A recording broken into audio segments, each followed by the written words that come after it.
Welcome back to Beyond the Uniform. I'm Justin Siri, and each week I interview military veterans about their civilian career. Today's episode number 84 with Nate Boyer. I mean, that's the main takeaway for me from things is just to not limit yourself. You know, I never played football until I was 29 years old. I never long snapped a football until I was 31, and I somehow had a shot in the NFL. And I'm not a good athlete. I'm an okay athlete that just worked hard. You know, and that's that's just one example, but we're all capable of that. Oh man, where to start with this interview? If you are in need of a shot of jet fuel to your soul, you owe it to yourself to listen to this interview. I want Nate Boyer on repeat during my runs. The man is incredible, and I found our interview inspiring. The top 2 reasons to listen to today's episode are, number 1, failure. Nate has achieved the impossible repeatedly in his life. He talks about being a grinder, of just working hard to go after his dreams. And he talks about how it's not about not having fear, it's about having the courage to realize that there is no downside, that the only risk is not taking an opportunity. There are far too many incredible words of wisdom to summarize here, but believe me, it's a lesson every single veteran will benefit from hearing. Number 2, passion. Nate talks about how many veterans fall back on what they know. He talks about how he tried many things and failed at many things in his journey to find his calling and what he enjoys most. Again, these are lessons I found inspiring and hope you do too. As always, at beyondtheuniform.io, you'll find show notes for everything we discuss. You'll also find a directory of every resource I know of for veterans, a variety of ebooks for veterans, and even a free offer from audible.com to get an audiobook of your choosing, as well as a list of every book recommended by any guest on my show. So with that, let's dive in to my interview with Nate Boyer. Well, joining me today, normally in Los Angeles, but today in the Bay Area, is Nate Boyer. Nate, welcome to Beyond the Uniform. Appreciate it. Thanks for having me. So wanted to give a quick background for listeners. Most recently, Nate was the long snapper for the Seattle Seahawks, but he's also an actor, public speaker, and thought leader. He started out as a relief worker in Sudan, building camps for refugees of the war in Darfur. He then joined the Army, where he served for 6 years with the Green Beret as a sergeant and earning a Bronze Star. After he transitioned from the Army, although he had never played a down of organized football in his life, he went to the University of Texas and was a walk-on to their football team. He became the team's starting long snapper and played 38 consecutive games for the Longhorns. He was a first-team academic All-Big 12 conference member in the 2013 to 2014 team, while also being named an academic All-American in 2012. After Texas, Nate played with the Seattle Seahawks as a free agent. So Nate, before we start, I just have to give a disclosure for you and for listeners. So I know that you have been on quite a few podcasts lately. You should know I am the least qualified to interview you in particular. I am a Navy nuke, and I know virtually nothing about football. My watch team, when they wanted to shut me up, they would just start talking about sports, and I'd have nothing to add. So I guarantee you this will be different than a lot of interviews, because I probably will come at it from a different angle, but wanted to own up to that up front. That's all right, man. It's a good thing. You know, I prefer to talk about new stuff all the time and you know what's going on now and all that. And so, you know, I don't want to live in the past too much, so that's fine, man. I'm good with that. Yeah, man. I mean, that just jumps out at your story. I'm excited to dive into it. But I you know, from what I've seen of your life, I just love how you are in the moment and just kind of just trying new things. And man, actually, I was going to share this later, but I just love the quote that you have, which is, "You live differently now. Whatever motivates or moves me, I explore and seek out. I may not always like it in the end, but I wasn't going to live my life with regret, because regret is just about the only thing I truly fear." And I think it's such a great message, especially for people who are listening who are on active duty, where, you know, you have proven that you can come from the military and you can go on to do anything. You can career off-road and write your own path. And I think that's so encouraging for a lot of veterans to hear, because sometimes they only know of a certain number of career paths, and you're just demonstrating that you can create your own, that it doesn't have to be something clearly defined. And I love that. Yeah, I mean, what we learn in the military, we learn a lot of things, obviously, and a lot of times it's MOS specific that you learn. But more than anything, you learn how to adapt and overcome, think outside the box, and just get crap done. You know, we are the masters of finding a way. And it may not always be pretty, and sometimes we don't even know exactly what the mission is. But we make progress, and we accomplish a lot in a short amount of time.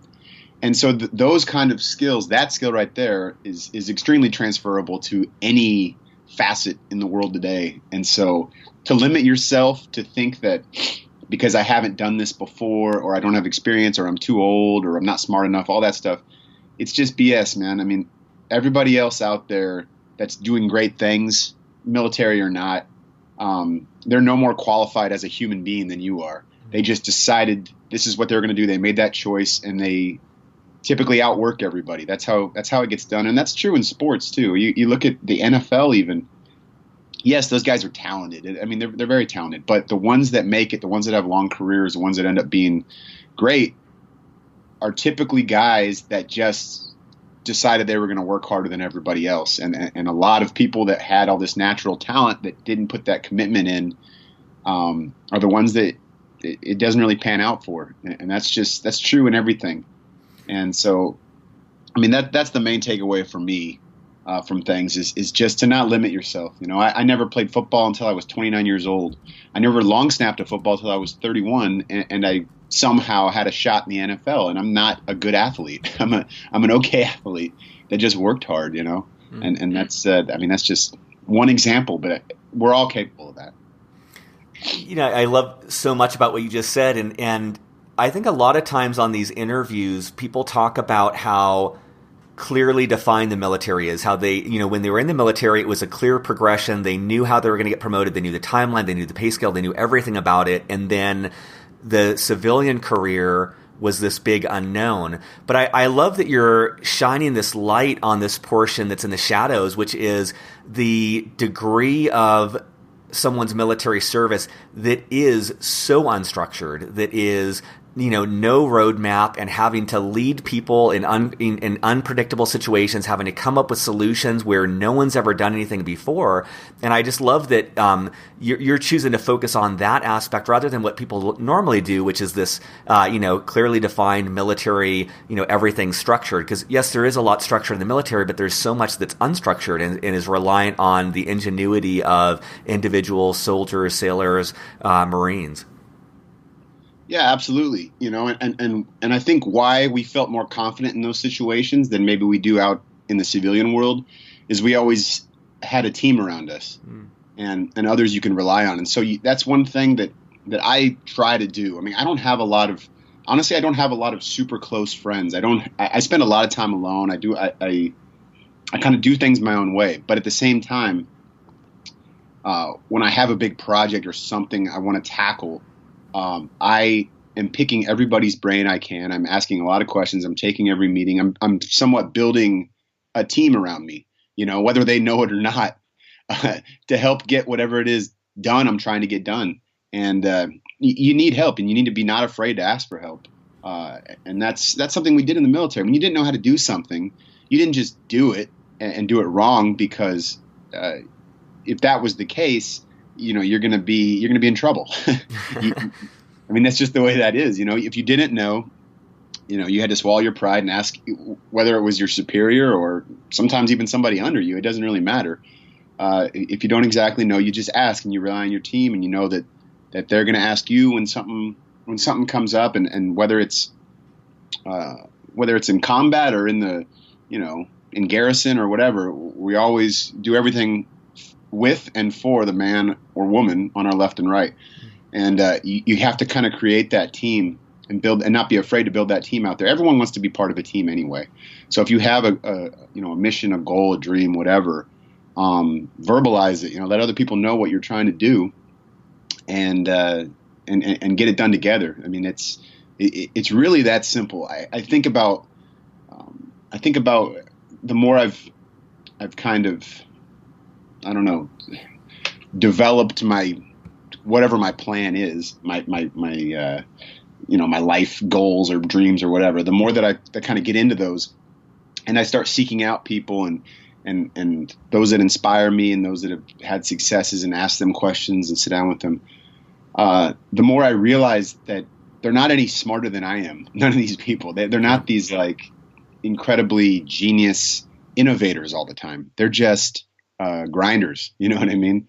And that's that I take a lot of comfort in that, understanding, in the film industry. The more I've been around that stuff, I was just on a set recently, and I'm interested in doing some, and I have done some military consulting and advising, and I have a few film projects coming up that I may be working on here. And I'm thinking, man, these are multi-million-dollar films, and like these people must be so on the ball and just with it and have it all planned. It's like chaos on the set. People don't know what the hell's going on. No one understands anything. The actors are like these big time actors are like asking me these, questions. I'm like, I can't believe this guy's asking me this, but it's just hilarious that it's like that, and you use a little bit of the fake it till you make it mantra and all that stuff. But it's like that in every industry. It really is. It's not that complicated. We just complicate it in our minds because we see the result sometimes as being this like incredible thing and think that only geniuses could have made this.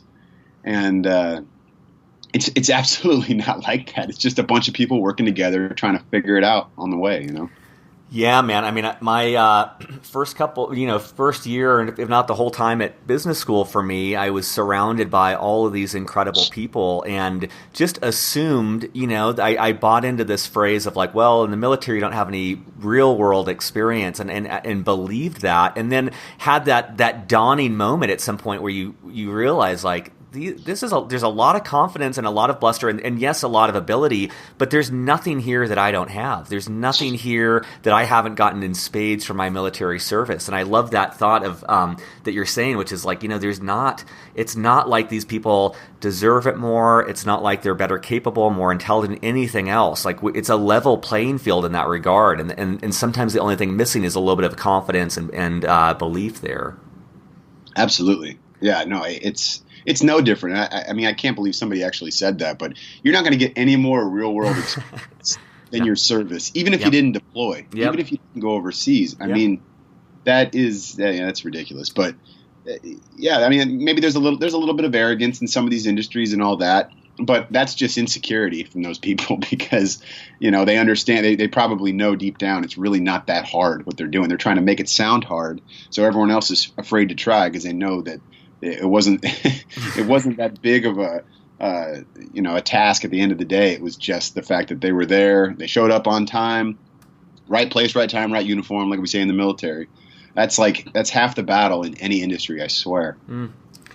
Well, usually I start off by asking about what led you to leave the military, and I want to talk about that, but I was actually fascinated just to dive in briefly about what caused you to join, because I think almost everyone I've had on the show, it was like, either straight out of high school or straight out of college, and I was just really intrigued by your experience in Darfur and coming back then and signing up with the Army, and so I'd love to learn just a little bit more about that.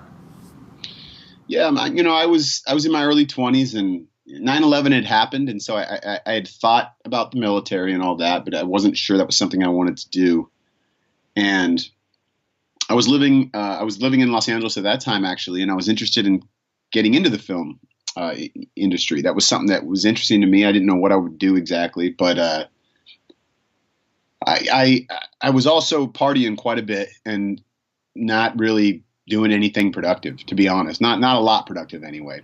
I was working with autistic kids as my day job, and that actually was really humbling, and I loved it. I got a lot out of that. But I knew that wasn't what I wanted to do with my life. And it was something that I learned a lot from. I was young and all that. But I knew that wasn't a kind of a career for me in any way.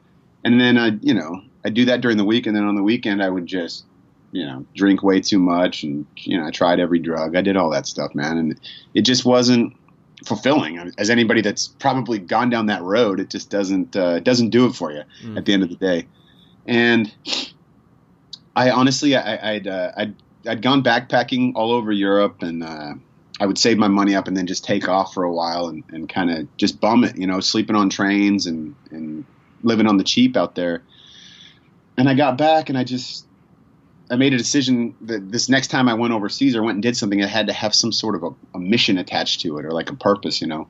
And I came across a Time magazine article that talked about the tragedy in Sudan and what was going on in the Darfur, the genocide and all that. And I decided I just wanted to get over there and help somehow. So I called every NGO possible, trying to get on a what do you call it, at a refugee camp or something. And all of them told me no, because I didn't have a college degree and I didn't have any special skills and I just wasn't qualified. So that didn't really matter to me because I had made the decision I was going to go. So I honestly just went to a AAA and I bought a plane ticket over there. I somehow got a visa from the consulate here in the States and of Chad, which is the neighboring country of Sudan, right on the border of the Darfur. And I flew over there to the capital on a commercial plane, and then I just kind of talked my way onto a UN flight that was heading to the refugee camps. And I got over there, I got interrogated, I got messed with, I got, shaken down by the police, all kinds of stuff. But I stayed true to my mission, and I just was like, look, I don't have anything. There's nothing I could be doing here except helping. I don't have a camera even, so I'm not here I'm not a journalist, I'm not a whatever. And eventually I had some people that believed me and kind of had faith in that, and they just said, all right. I said, look, I'm here for 2 months. You can either utilize me or, keep fighting it. And they ended up putting me to work, and I volunteered at the camps there for a couple of months, and it really changed my life, just those people, how generous they were with nothing, not only with nothing, with everything taken from them. And I truly gained a lot of perspective. I definitely developed a sort of patriotism for my country, a different kind of patriotism that I hadn't had before. They were so enamored with an American going over there, leaving everything here to go over there and help them.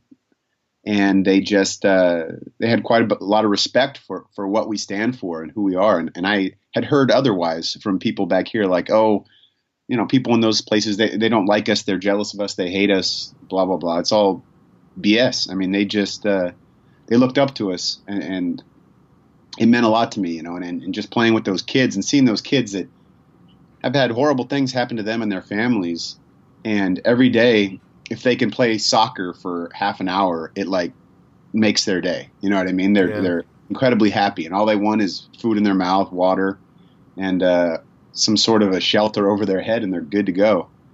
And it just made me want to fight for people like that, fight for those that can't fight for themselves. And that's why I joined the military. That's why I decided I wanted to be in the special forces, because of that working with foreign internal defense and working with the indigenous people of wherever. And it all kind of pointed in that direction for me. So I came back and joined the Army, and I guess the rest is sort of history. But yeah. That's where that came from. It's really powerful, man. And I mean, the story itself is powerful, and just the motivation that comes through in that. But I just also love this what seems to be a trend for you in taking the first step. And there's this quote I love by William Hutchinson Murray that he says that the moment one definitely commits oneself, then providence moves too. And it seems like, from what I've heard from your story and seen from your story, that is the trend that I draw through your story, is like you commit yourself, man. And then providence and everything rises up to meet you. And it seems like that happened in Sudan. It seemed like that happened in the Army. It seems like, when you went to University of Texas, you like set a big goal and you did it. With the Seahawks, like you just continuously take these major steps. I picture that scene, man, in Indiana Jones and the Last Crusade, when Harrison Ford, takes this step over this huge chasm, and there's really this bridge there. And that's for me, what seems to stand out in your story. And I think it's really incredible, because it takes, I just imagine how much guts it takes to just go over there, not even having a job over there, just showing up. And then, everything seems to work out. But you have this history and this knack for showing up in situations that anyone else would just dismiss as ludicrous, and you do it, and it works out. And I think that's just really admirable. I appreciate that. Well, first of all, Indiana Jones is the greatest trilogy ever, and I absolutely love it. But you know, secondly, I think I really do believe that people more than anything are inspired by passion, and if you have genuine passion for something, not fake passion, but genuine passion, you really do love something, and you show that by your eagerness to work or just show up or be there for them or whatever, ask questions, all that stuff. They're inspired by it and they want to help you back. And you know, talking about that sort of leap of faith, I look at it this way: with all these things that I've really tried and went after, there was no chasm below to fall into. So if it didn't work out, if I just got told no or I failed or whatever, who cares? You know what I mean? Like, we're all dying. Yeah. We're all heading 6 feet under sooner or later. And you know, people a lot of times say that guys like me are crazy for trying all this stuff. They're like, oh, you're nuts, man. You're such a wild man. And I'm like, no, the crazy person is the one that never tries the thing that they love, that spends their life wondering what if, and always, you know, continues to live in that sort of, you know, mediocre, I don't know, live without passion. It really is the best way to put it, and just be so afraid of what everybody else thinks and how I'm going to look if I don't make it or whatever. Man, I fail all the time. I failed at the NFL. Technically, I got cut. You know what I mean? I was a loser. I could have looked at that as, oh man, like I you know, I didn't make it. My dream died. Or look at how far I'd come and understand how great that really was, and immediately turn that into something else. You know, there's everybody's got crap in their life, and you know, whether you want to cultivate it and turn it into fertilizer, or you want to let the stench overwhelm you, it's all about choices. It's all about how you look at it, and we all have that.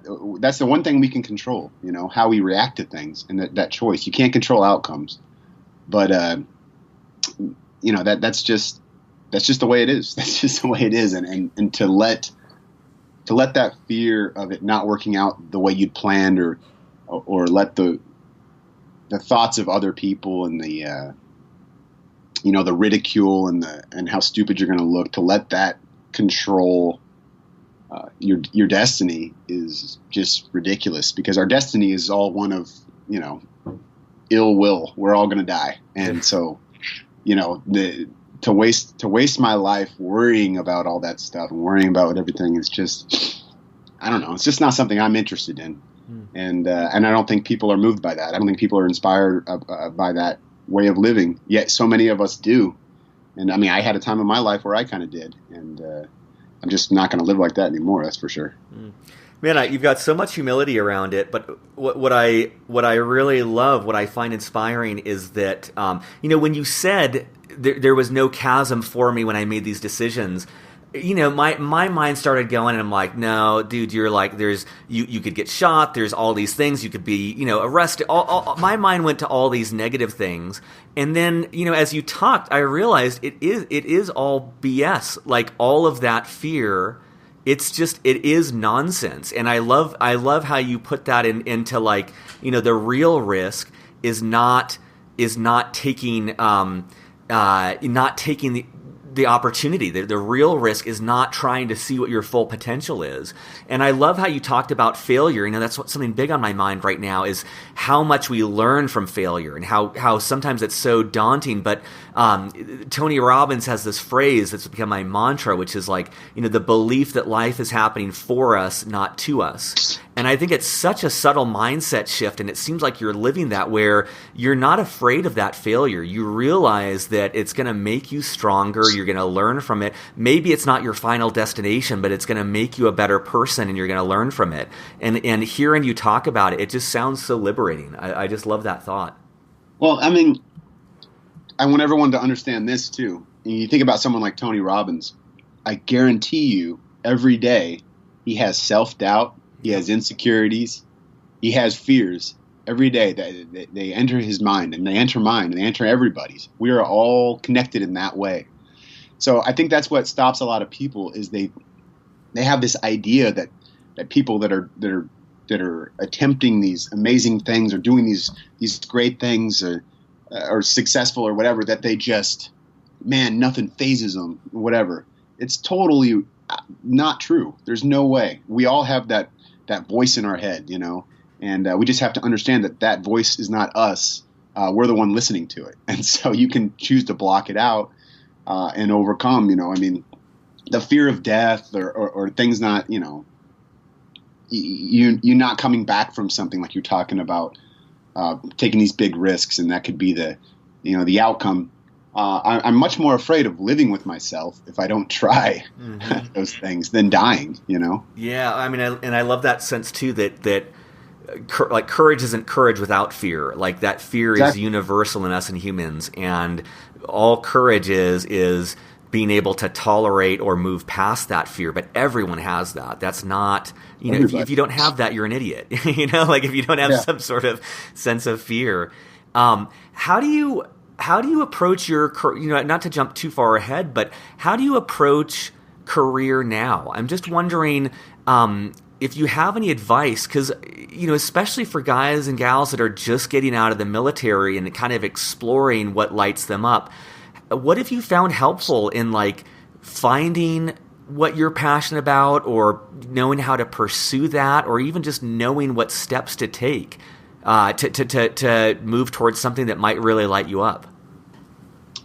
Well, sometimes people already know what they want. They know what they want, what they want to explore, what they know what they're passionate about, all that. But a lot of people don't. They really don't, And so then I think a lot of veterans fall back on what they know and what they, studied or their job before or whatever. And they try to find a way to connect what they did, what they technically did in the military, to what they're going to do moving forward with their, with their real world, quote unquote, civilian life. And I just, I think that's definitely not necessary. I think if you don't even know what you're passionate about, you just got to try things, try things that you're interested in, and just go check it out, get into it, just kind of throw yourself in there. And there's a lot of things I've tried that I just it wasn't for me. It just wasn't into it, and I moved on from it, and that's fine. It's not like I don't feel like it's wasting time if I'm exploring a little bit here. And that's, I think that's the key. But then once you do find that thing that you're a little bit afraid of and you're interested in, and you sort of find yourself you keep getting pulled back in that direction for whatever reason, then I think you need to seriously consider, getting into that. I used to ski. I used to race a little bit when I was young, when I was living in Colorado, and I was my early teens. And there was I don't even remember the instructor's name, but he was talking to us one day about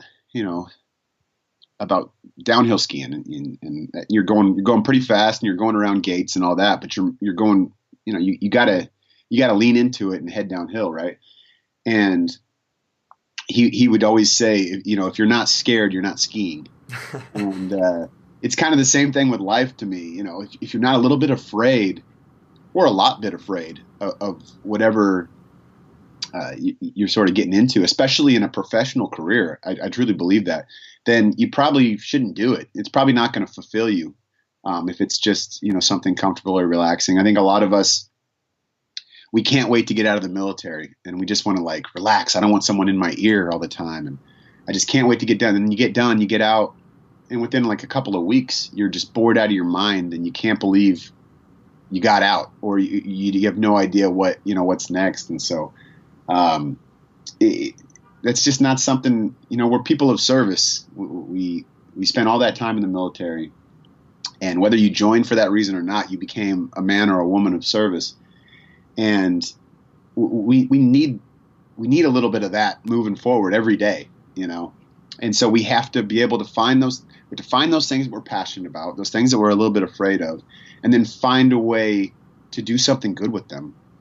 There was a quote by, I don't remember this guy's name, but I met him a couple years ago, and he has an organization that he started where he,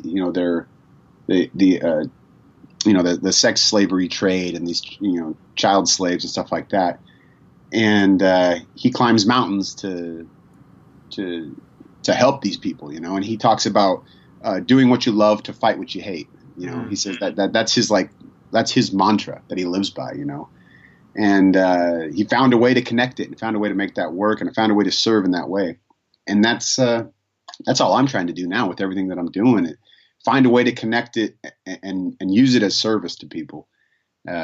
Anyway, I went off on a major tangent there, but no, that's awesome. I mean, one of my things that really frustrates me is seeing a lot of veterans that, like you said, they go towards what's familiar rather than what's going to be really passionate for them. And as you were talking, something that stood out is that fear of failure holds people back from trying new things. And I keep on looking for some sort of tool that would help people figure out what they want to do. But I think you hit the nail on the head, which is like, you just need to try a bunch of stuff. And that means you're going to quit 99% of what you do, or you're going to fail at 99% of what you do.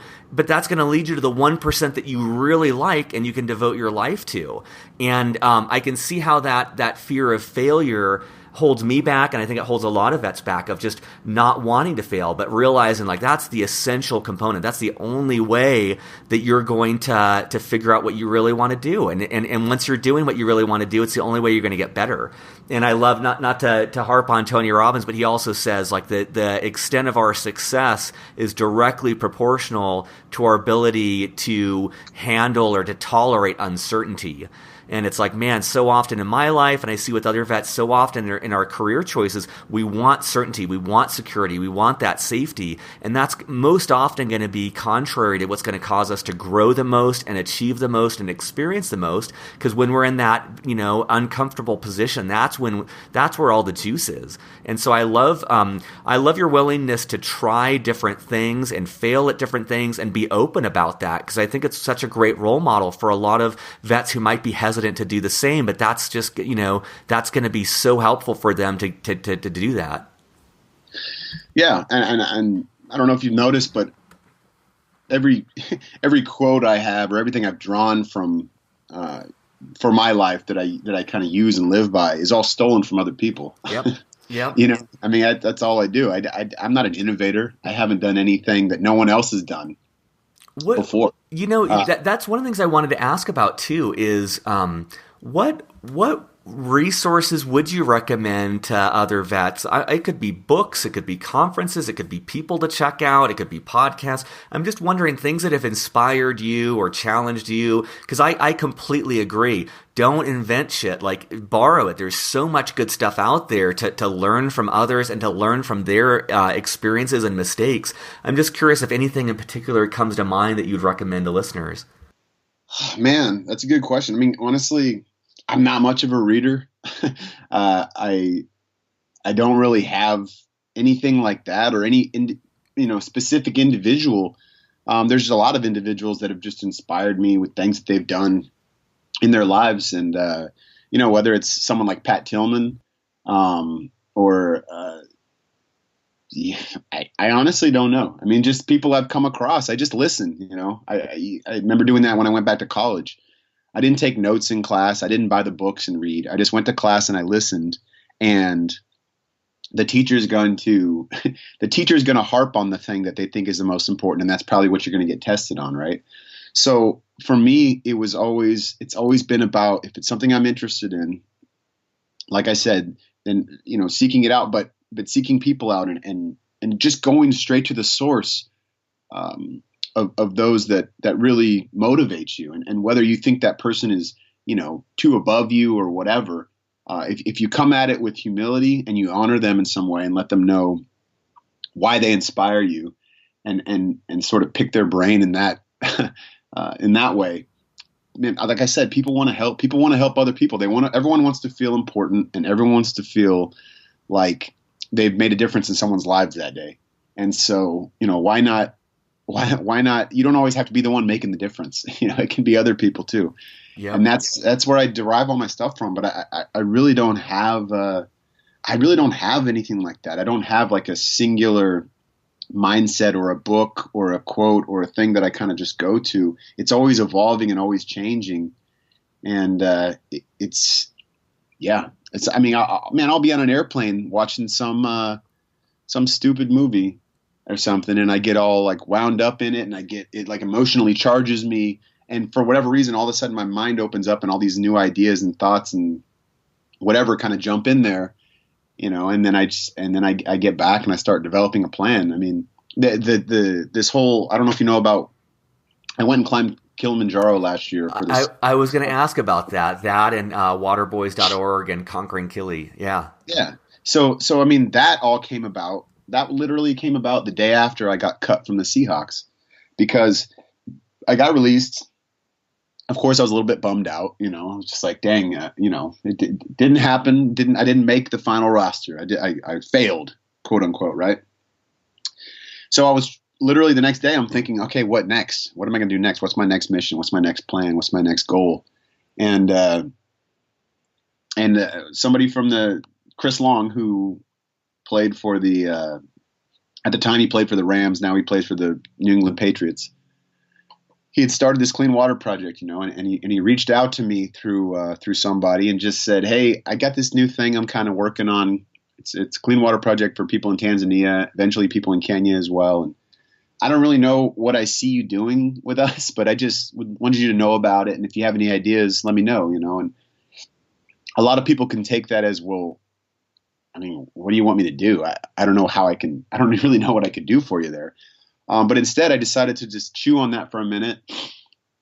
And I was in the gym, and I get on the stair climber, and I'm like clicking through some stair climber programs because I'm getting ready to lose all this weight that I just put on to play football.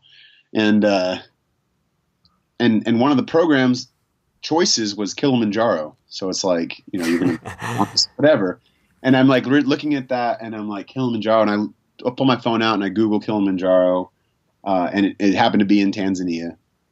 I was like, that's interesting. And so I called Chris back after I got done with the workout, and I'm like, what if I took a wounded vet with me to go climb Mount Kilimanjaro, but we did it to raise money for these wells, for the clean water wells? And he was like, oh, that's amazing, dude. And I mean, that's literally how that came about. It was just like being open and listening to everything going on around me, and whatever's kind of stirring inside me, letting it just stir for a little bit, not ignoring it. Let the fear and the worry and the sometimes the pain and stuff, like, let that stuff live in you. And a lot of times it'll inspire you to make the next move. And that's turned into like a huge project for me. I'm going back this year in March with we're going with 10 people. Like a bunch of them are former NFL players, and a bunch of them are wounded veterans, and we're all doing it together. And we're going to raise a bunch of money for these wells. And, so we've got the service element in there. We've got the challenge. And we've got doing something we love. We're going to go conquer Kili again, and go out there and help these people. And it's cool, but it's all just, it wasn't some master plan hatched over months. It was just like a random idea. And I was like, maybe I'll do that, and then just once I got people on board, just kind of committed to it, and all of a sudden it's happening. We're off and running.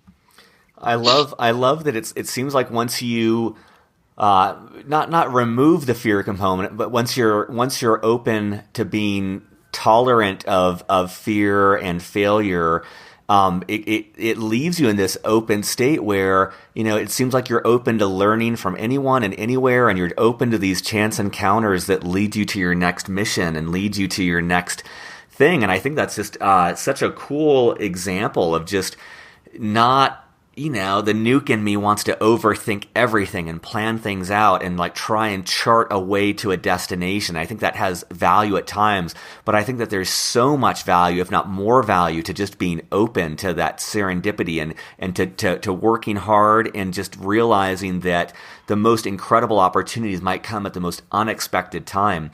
And I love too, man, I'm just picturing, man, if you're cut from the team and the next day you're already back on the horse. You're not wallowing in this pity. You're like thinking like, what's my next mission? And your wheels are turning. And so when someone reaches out to you randomly out of the blue, you're open there. And I just thinking like in the same situation, I'd probably be either like drinking too much or just kind of like wallowing in self-pity and might miss that little tug, that internal tug or that internal voice that's leading you on to the next thing. I think it's so cool.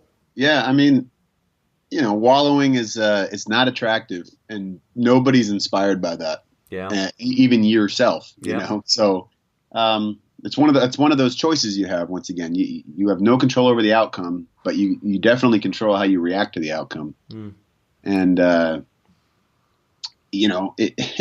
what would you want to see in somebody else? When if this happened, if you were watching a movie about this, yeah, and somebody gets kicked, or falls down. If Rocky just stayed down, that's not a good movie. Nobody wants to watch that.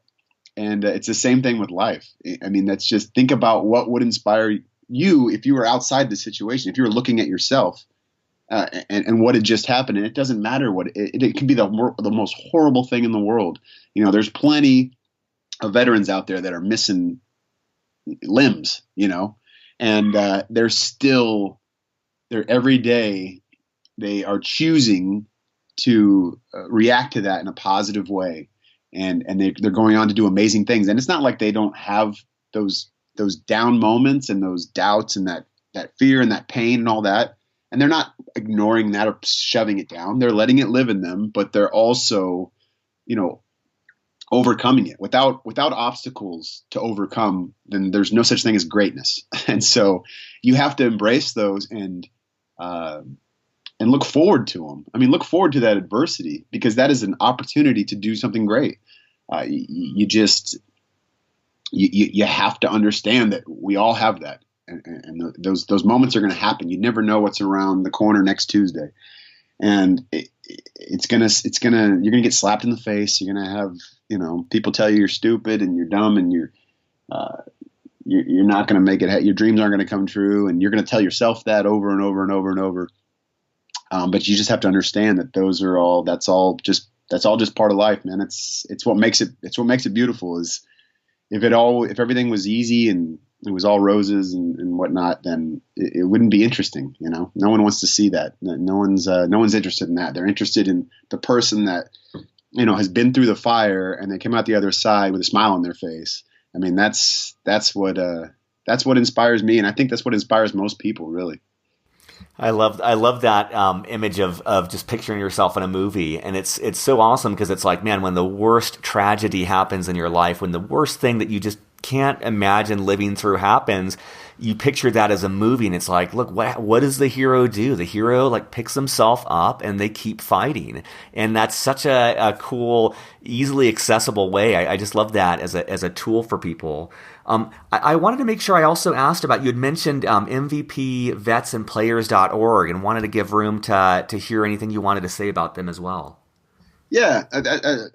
MVP, which stands for Merging Vets and Players, it was started by Jay Glazer and I. Jay Glazer is a Fox Sports personality. He had a very short mixed martial arts career. He had some injuries, and he ended up getting into journalism. And he started out he was a beat writer for the New York Post way back when, and started. He was working for like $80 a week writing an article about the New York Giants. And he's parlayed that into this incredible career. And he's self-described as a 5'7" Jew from New Jersey. He has no place. He should have no place being on Fox NFL Sunday with like Michael Strahan and Terry Bradshaw and Howie Long and these like NFL legends. And then there's Jay. And it's hilarious. But I mean, he is the epitome of a hustler and someone that just didn't worry about, all these things I was talking about earlier. And him and I, we were talking one day about athletes transitioning, and how these ex-NFL players, especially the ones that weren't big superstars, the other 90% of the football team there, a lot of them have sacrificed quite a bit, been through quite a bit, worked extremely hard to get to where they were. And an NFL career typically ends in 4 years. So the guy's 26 years old and his career is over, that the one thing he's put everything into is done. And a lot of them don't have a plan. They weren't thinking of plan B, because plan B was only going to distract from plan A. And we were talking about how, a lot of these guys, they get out and a lot of them are depressed and they see themselves as failures and they don't know what the hell they're going to get into next. They don't think any of their skills are transferable. And I was like, man, that's exactly like the military and veterans transitioning, like that idea. Obviously, we're sacrificing quite a bit more. Our mission is very different. But at the end of the day, the similarities in that transition and the similarities in the locker room and the team room in the military are very similar. And I'll tell you that because I've been in both. That camaraderie and that working together for a common goal bigger than yourself. Playing for or fighting for the man on your left and right, all that stuff is very similar. And so what we've done is we're bringing these two groups together, the veterans and ex-players, because there's a mutual respect between the two as well that you see. You bring a group of people in the military to a football practice. Like when I was up with the Seahawks, we had some guys from the Navy actually come out one day, and all these guys are sitting there looking on the field and they're like, oh my gosh, that's Russell Wilson, that's Richard Sherman, that's Marshawn Lynch. Like these guys are badasses and that's so cool. And I feel like I definitely don't belong in the same field as them. And then you turn around and talk to the athletes and they're like in awe of these veterans. They're like, man, you guys are heroes. Like the only reason we're able to play this silly game is because of what you guys sacrifice. And it's really cool to see them kind of come together and like I said, have that mutual respect. Well, what we do with MVP is, it's as simple as matching these guys up and girls, and we bring them into the gym. It's called Unbreakable Performance Center. Jay owns a gym in LA, and we train together. We do MMA. We do circuits, and everything we're doing has some sort of a mission towards it. About maybe getting back in that dominant position of life or whatever. And then afterwards, the real fun part is we sit down in a circle, kind of like a powwow, and we just coach each other up, man. We just have a fireside chat about what's working for us, what's not working for us. We have a bunch of guests come in, athletes that are doing well, veterans that are doing well, mixed in with the guys that are kind of struggling at that time. And we find that there's that common ground, man. If we walk the walk together, it's really powerful what can come of it, and more than anything, we're just building a community. We're just bringing that camaraderie back to the civilian world here, and forcing these guys to understand what they're capable of and to stop limiting themselves and not worrying about, what didn't work out or, the survivor's guilt or all these things that we have. But using all that, being proud of your scars and using what you've done and what you've accomplished and how far you've gone with your respective career for the next step and really finding that passion for life again. And, the veteran suicide epidemic it's really sad. I mean, roughly 22 a day we're losing to suicide. And it's because I think a lot of it has to do with that lack of purpose and feeling like you'll never do anything as important as what you did before. And I think it has less to do with a lot of the post-traumatic stress and all that. I mean, I could be wrong. That's my theory.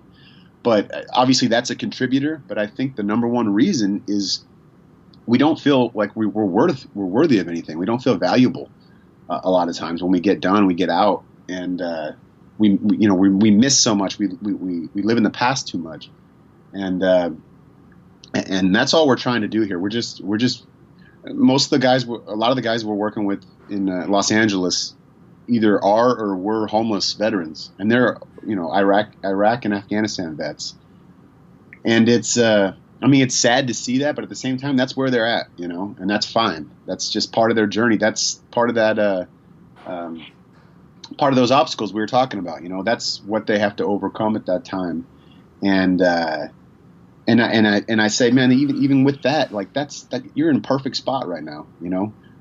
All you have right now is the opportunity to come out of that, to come out of that ravine or whatever you want to call it. and really do something amazing and inspire and help a lot of people. And you can do it. And it's you're just as capable of doing anything as I am and the guy next to you. It doesn't matter. We're all just human beings, and we're all capable of so much. So, I mean, that's really it. There's no secret sauce. There's no like, I don't even know what exactly our mission statement is. We're still working on it because it keeps changing. But we're just building a team, man. That's it. That's awesome. For listeners, I'll add in the show notes, I'll add a link to waterboys.org and Merging Vets and Players. But just really, not a connection I would have made, how those two groups mutually respect each other and share so much in common. I think that's really incredible. I know we're nearing the end of our time. I always want to keep the last question more open-ended. And honestly, like, this has been such an incredible conversation. Was not at all what I expected. And I find your story and just your approach to life very inspiring. And I know our listeners will too. I just wanted to open up to say anything else you'd want to share. It could be personal or professional, but anything else you'd want veterans listening to know that we haven't covered already. Man, I I think about, it's not very professional, I guess, but I think about these funny situations going on in our world today, and people that do and say ridiculous stuff. I think about that. I think it was about this time last year, and that Shia LaBeouf had that video come out, that "Just Do It" video. Did you ever see that thing? I probably, thankfully, did not see it. Is this something I should avoid, or should I check this out? Okay, it's ridiculous. The guy is nuts, right? I mean, who knows what he's taking and all that. But aside from all that, aside from him being an absolute fool, you can find positive messages in this debauchery, because what he's talking about there, he's talking about, making your dreams come true. And, yesterday, he says, a quote in there, he said, "Yesterday you said tomorrow, so just do it," and that's really it. I mean, it was Nike's slogan for a long time as well, but, just do it, man. Like, what are you waiting for? Seriously, like no one's going to give you the answers to the test, man. You already have them, So just get off your butt and go after it. And if you fall on your face, no one's going to care. No one's going to care more about that than you do. Like, people are going to say stuff. You're going to worry about the naysayers and all that, but they're dying too. Like I said earlier, it doesn't really matter. So just do it. And go watch that video. Go watch Shia LaBeouf. And you're going to laugh. It's funny. But at the same time, understand that he's got a point. That's all I'm saying. Oh, man. I'll watch that right after this. I'll put that link in the show notes as well. Yes, thanks so much for your time on this, man. It's so I appreciate your time in sharing your advice, but I just appreciate the role model that you are to other vets of just making the most of every opportunity, and to continuing to live with courage and not letting fear of failure hold any of us back. So I appreciate both of those. Of course. I mean, obviously, anybody listening to this clearly sees that I'm not an articulate person. I don't even understand half the things that are coming out of my mouth sometimes. It's really hard to translate pure passion into, to verbalize that. And, but the feelings that I have and that emotion when I get fired up about something, just like the pain and all that, I let that live in me too. And I let it sort of steer me. And I just don't care if nobody likes it, if people think that's a bad idea and not the way you should live your life, then that's fine. That's your opinion, man, as the dude would say. Another great role model for all of us too, right? I try to live my life as the Big Lebowski would. Dude abides. Surface. Thanks for listening. 3 important notes before you go. First, Audible.com is offering a free audiobook for Beyond the Uniform listeners. I love Audible. I get 3 books a month, and it's a great way to use net, or no extra time, to polish off books while you run, drive, etc. If you go to beyondtheuniform.io/books, you'll not only find this offer, but you'll also find a list of every single book that has been recommended on this show. One in particular I'd recommend is The Hard Thing About Hard Things. This is a great story of determination and also a glimpse at what startups are really like. That's at beyondtheuniform.io/books. Second, there are so many great resources out there for veterans, it can be difficult to know all about them. That's why at beyondtheuniform.io/directory, you'll find a list of every single resource that's been mentioned on the show or that I've been able to find. You can also add your own if you find one I've missed.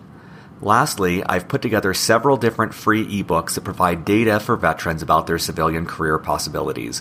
This quantitative information serves as a great complement to the qualitative interviews I do each week. Go to beyondtheuniform.io, click on resources, and you'll be all set. Have a great week, and I'll be back next week with more interviews with military veterans about their civilian career.